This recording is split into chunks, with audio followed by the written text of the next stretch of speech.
Hey guys, this is how to set up a profitable ad campaign as of September 15th, 2025.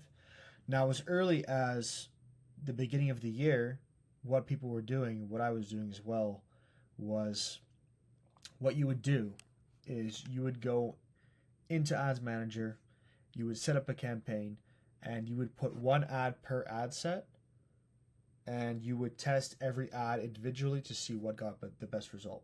But that's not the case anymore. So I'm going to show you guys how to do it now. So first of all, we're going to create a new campaign. Whatever your goal is, usually the goal of most companies is either leads or sales, right? So let's say you're a service-based business, you're looking for leads, you're looking for new jobs. If you're an e-com brand or you're selling products, it's usually sales. So let's assume for this video, that's what we're doing. So I work mostly with service-based businesses. So I go for the leads campaign objective, and we're going to choose auction here, which means that we can put our money on the table and say, listen, I'm going to get the attention here because we're spending more than you, right? There's other ways you can do this. You can use reservation, but auction has always worked for me, right? So we're going to go and choose the auction objective. And over here, usually we always want to have manual setup, but it's getting harder and harder to keep everything manual. You've got Advantage Plus here, and what is Advantage Plus? Advantage Plus is where Meta decides what the best place to put the spend is, according to them. What's going to get you the most bang for your buck, according to Meta. And historically, this is not the best way to go about things because Meta doesn't actually care about your results. They care about how much money you can give them. So when Meta distributes your money, it's usually going to put more money into their bank rather than yours. And the ways we've always avoided this is you turn off all the Advantage Plus and you do everything manually. Then once you start to see profitable ads, you reiterate, you do the same thing that was working before into a new campaign, and then you put Advantage Plus, right? So here's what it says. You're starting with that Advantage Plus, manual options still available. So what we're going to do is, as you see here, Advantage Plus is on, but we want to avoid that. We're going to put the ad set budget instead of the Advantage Plus budget. Then it's very hard to change these days. But we're in the ad set budget, so that's better than having an Advantage Plus budget. Everything is good here, no special categories. Now we're going to move on to our ad set here. So let's say we're a local landscaping business. We're going to use instant forms because you don't need a landing page for that type of work. It's best if you just have leads coming in, then you have notifications set up that when a lead comes in, it's on your phone, you can call them right away. That's for CRM integration, which will be a different type of video, right? Let's say you're a financial advisor or somebody in financial services. You're probably going to have a landing page and it won't be instant forms. It will be website forms, right? In B2B, it's better to have a landing page. In B2C, I think going with the instant forms is quite good. When you have the instant forms, you're going to have more leads, but they're going to be less high quality. When you've got the landing page form, it's going to be less leads, but higher quality. And it also depends on how many questions you ask in your form. So if you do use instant forms, try and use a bit more questions to qualify your prospects. So let's say we are going with instant forms here, and we want to maximize our number of leads.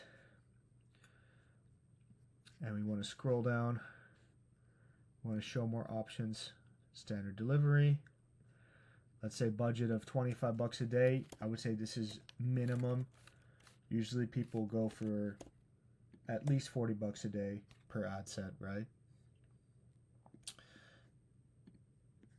Budget scheduling, we don't need that. We run ads all the time because the AI is going to figure out for us, right? What works best. In terms of audiences, you can put a few different demographics and interests. I would say you can even go completely broad these days because the AI, it's so good, you can have your creative do the targeting. So, for example, if you have a video ad, you want to call out a certain audience, you just say it in the ad. You say, hey, West Vancouver homeowners, or hey, Montreal homeowners, or hey, Toronto homeowners. Or if you're in a different niche, they'll say, hey, business owners, right? You can call it out in your ad. But some businesses, they do really only target a specific person. So then it's no problem just to target that person. So we can put our inclusions here. Let's say we're in Toronto, Canada. And the closest you can go is 10 miles in radius. And some people have a problem with this because they don't want to serve within 10 miles because that's quite a wide radius. Okay, so let's say we don't want to target this area here. Let's say we just want to take this little spot of Toronto here. We could drop some circles here and exclude there. Let's add another location. Let's drop another pin. We can drop a pin here. Boom. And now you see we are going for this little area here. Now, does this make sense in this current scenario? No, because we're in the water. But let's say we're not in the water. It makes sense. You know what I'm trying to say. We're excluding these areas and we're targeting this area here. So moving on. Some businesses, they really don't target some demographics. So let's say you only work with people that are going into retirement.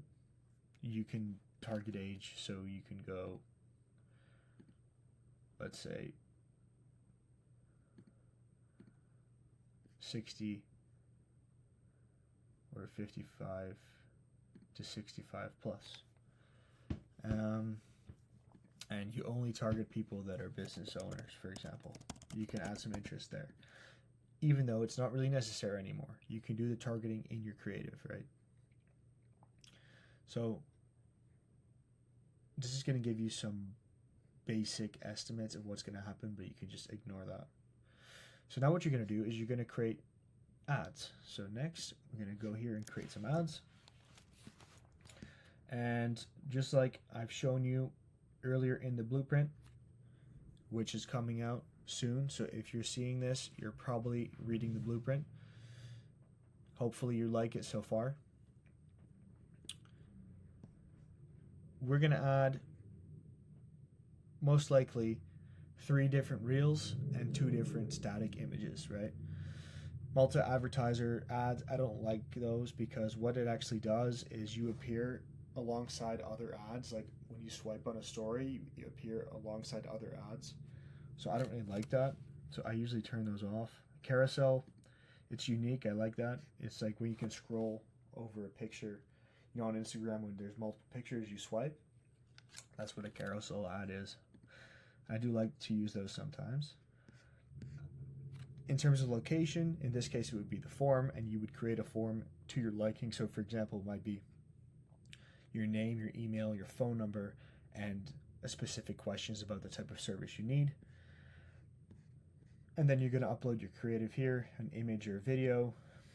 Your CRM, which we'll talk about later in the blueprint, should be on the back end, and you can connect to Facebook ads from your CRM, or you can do it right here.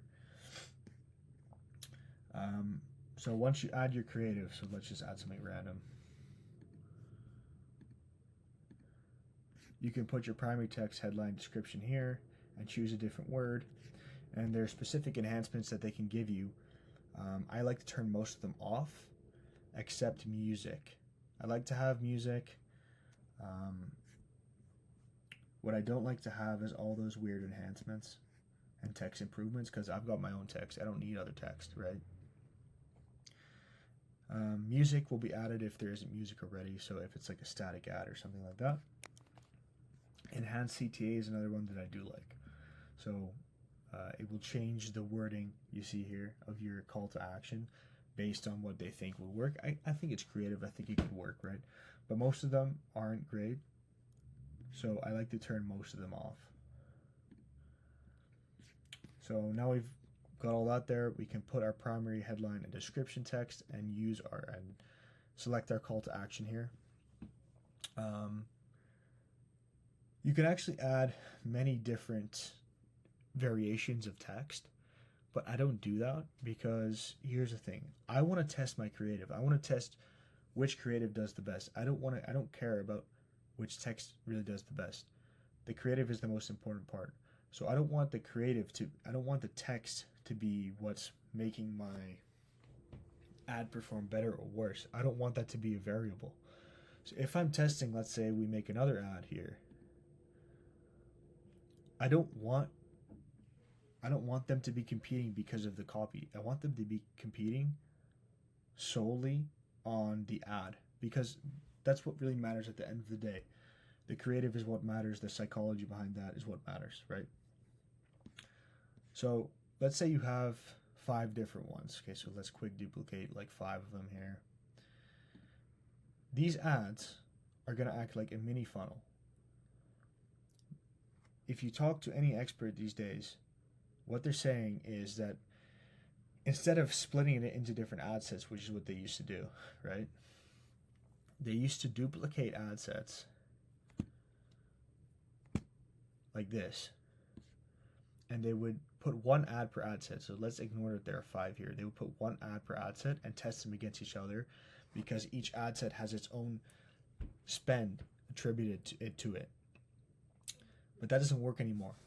What they're saying now is just use 1 ad set and put all the ads in 1 ad set and let them act as like a mini funnel where like people will hop from one ad to the other and just kind of go like a funnel until they take action. So that's the way we're going to set up our ads in 2025. Use a budget of at least $25 or even $40 per ad set. Don't go making more than 1 ad set if you don't have at least like $40 per ad set, right? So if you want to add another ad set with some different targeting, go ahead, but add all the ads in, put the budget there, and maybe change 1 or 2 things and let it roll there. So that's the way I'm running ads. From anybody that I know, they're doing the same thing, and this is working. And I know it is because with one of my clients, I was using the old method. It didn't go so well. Then I switched over to this new method, and it started working super well. So, yep, that was the video, guys, and have a good one.